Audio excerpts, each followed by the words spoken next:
Surat Paulus kepada jemaat di Kolose. Kolose pasal 1.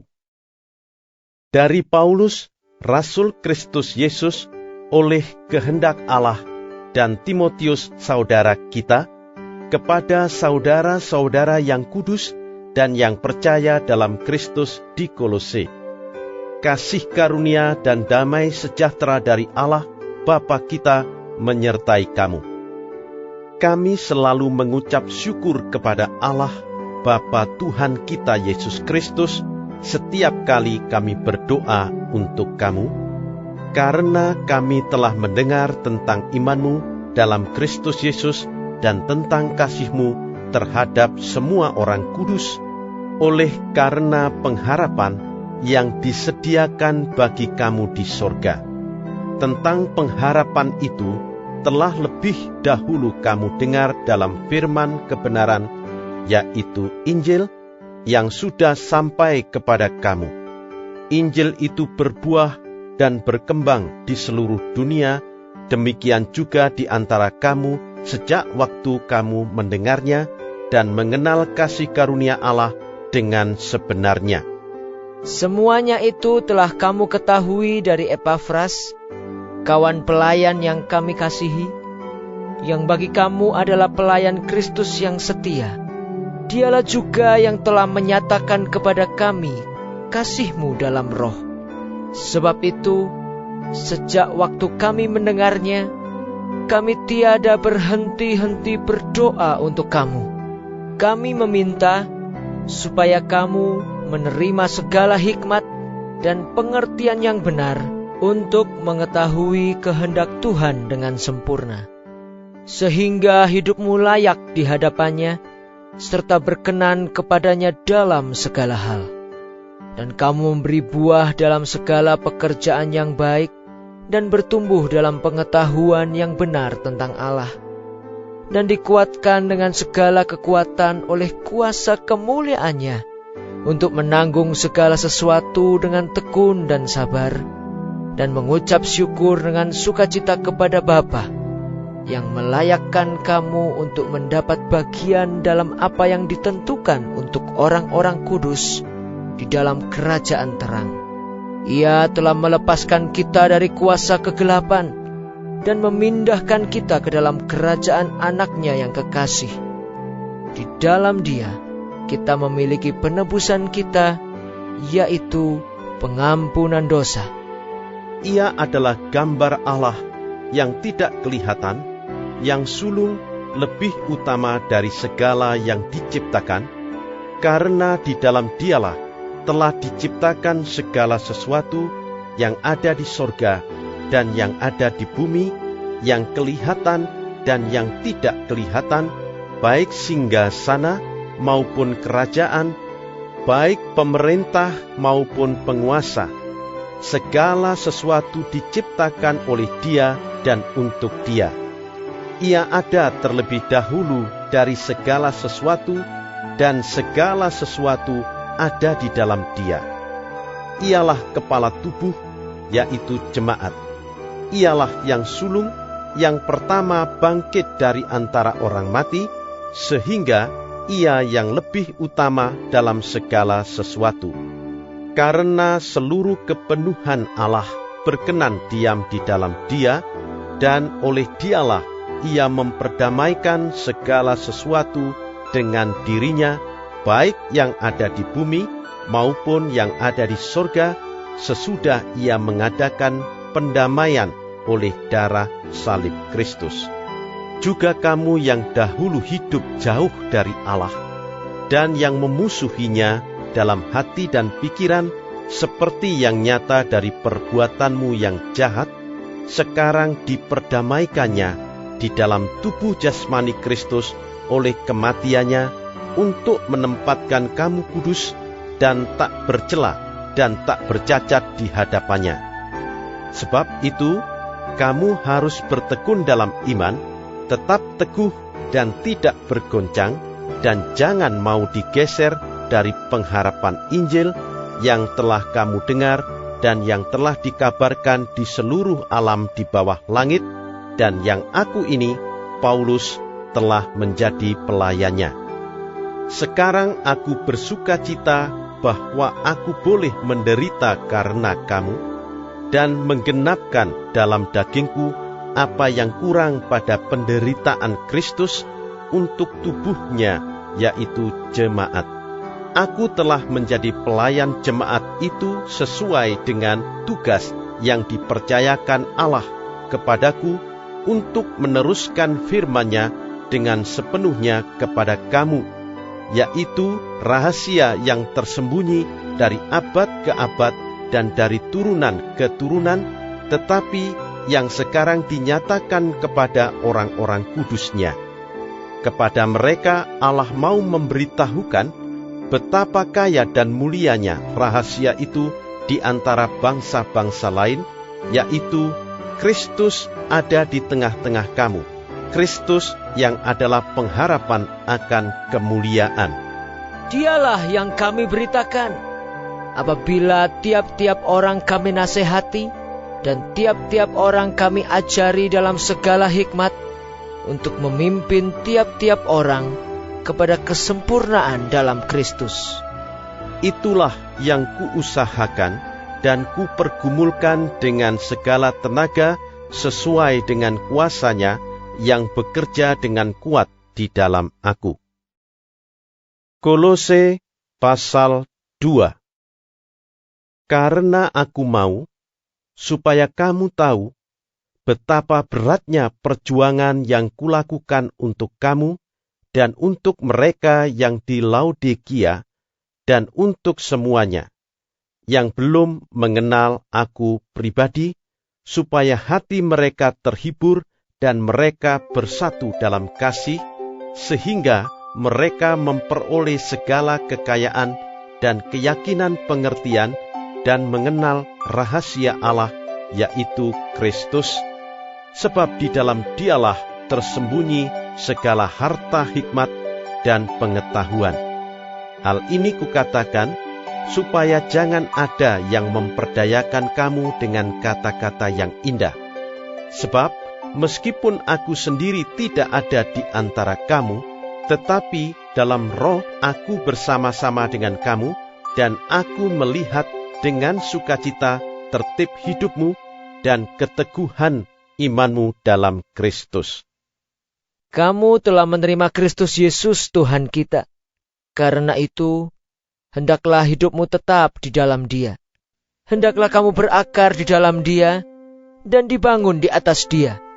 Hendaklah kamu bertambah teguh dalam iman yang telah diajarkan kepadamu. Dan hendaklah hatimu melimpah dengan syukur. Hati-hatilah, supaya jangan ada yang menawan kamu dengan filsafatnya yang kosong dan palsu, menurut ajaran turun-temurun dan roh-roh dunia, tetapi tidak menurut Kristus.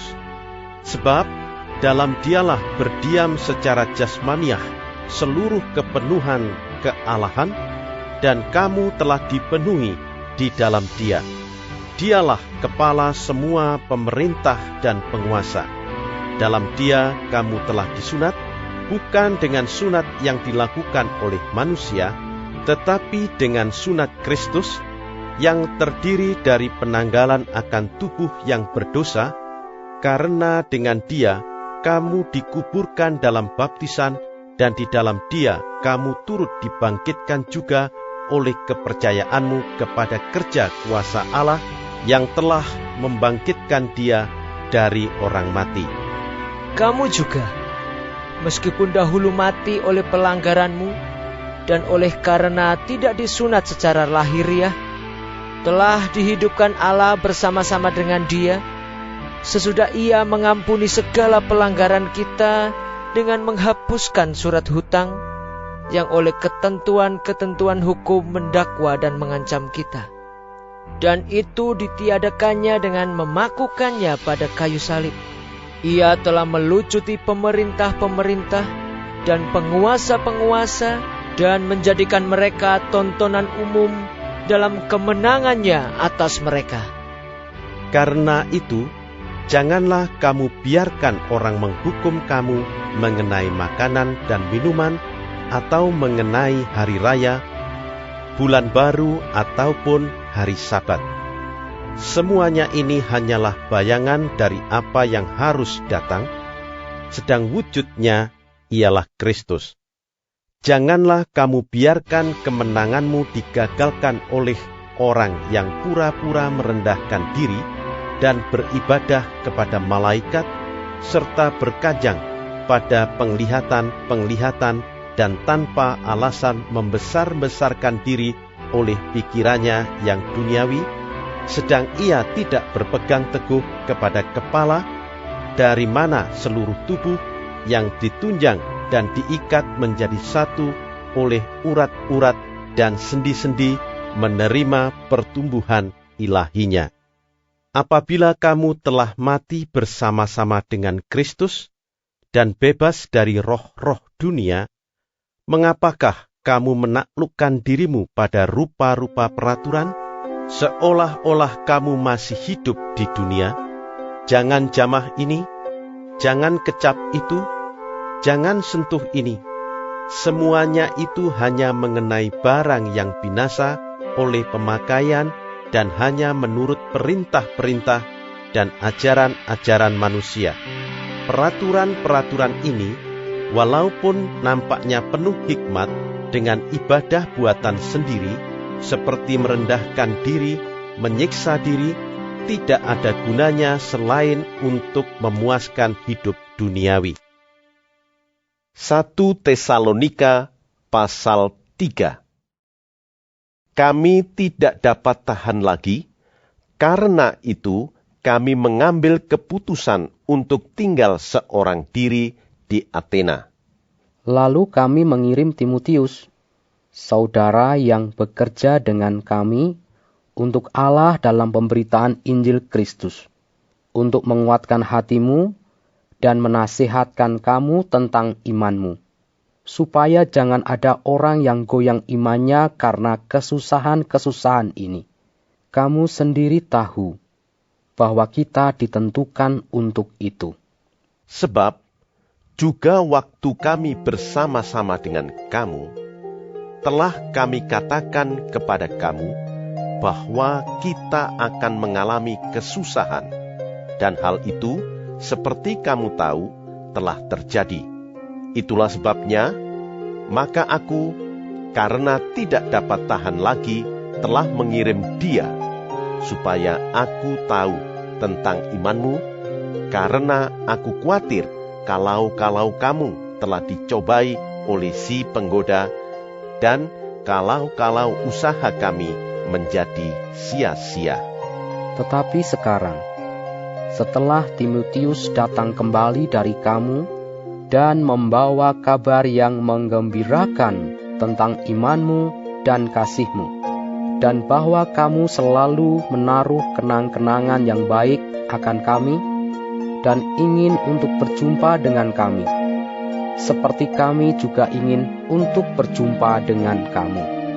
Maka kami juga, saudara-saudara, dalam segala kesesakan dan kesukaran, kami menjadi terhibur oleh kamu dan oleh imanmu.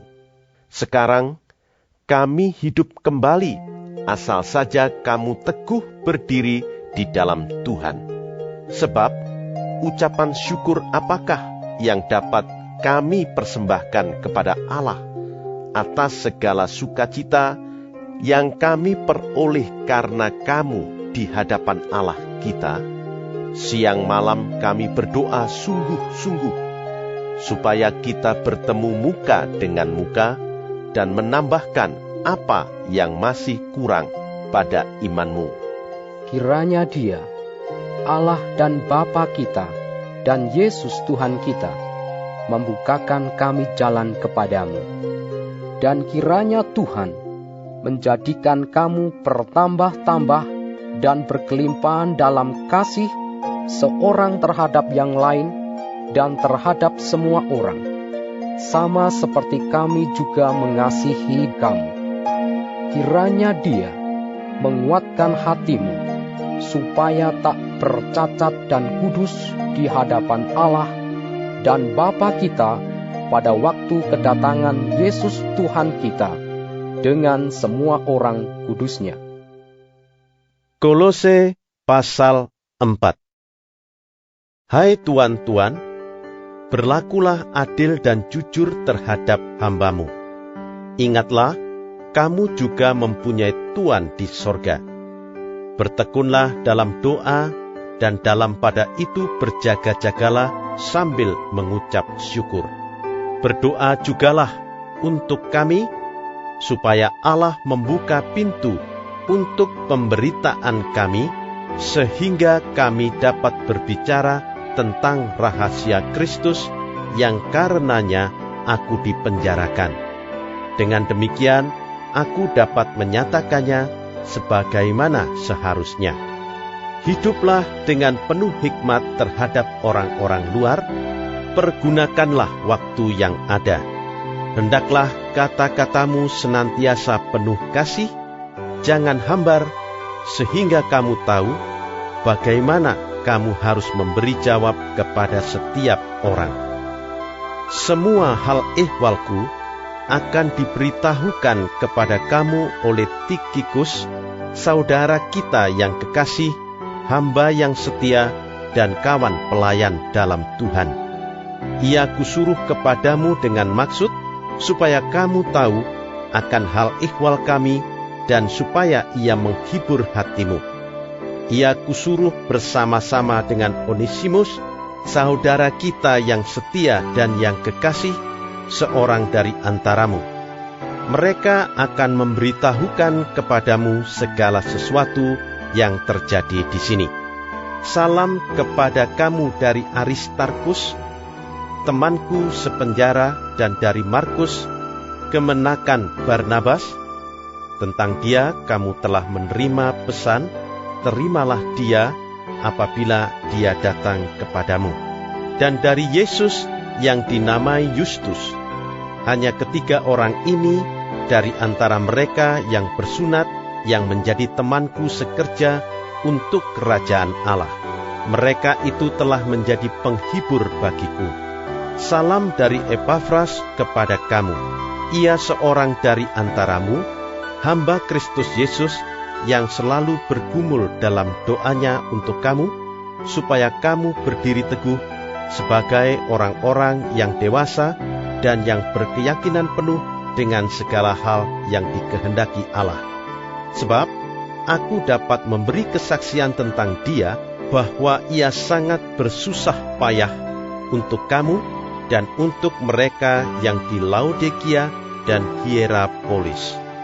Salam kepadamu dari tabib Lukas yang kekasih dan dari Demas. Sampaikan salam kami kepada saudara-saudara di Laodikia, juga kepada Nimfa dan jemaat yang ada di rumahnya.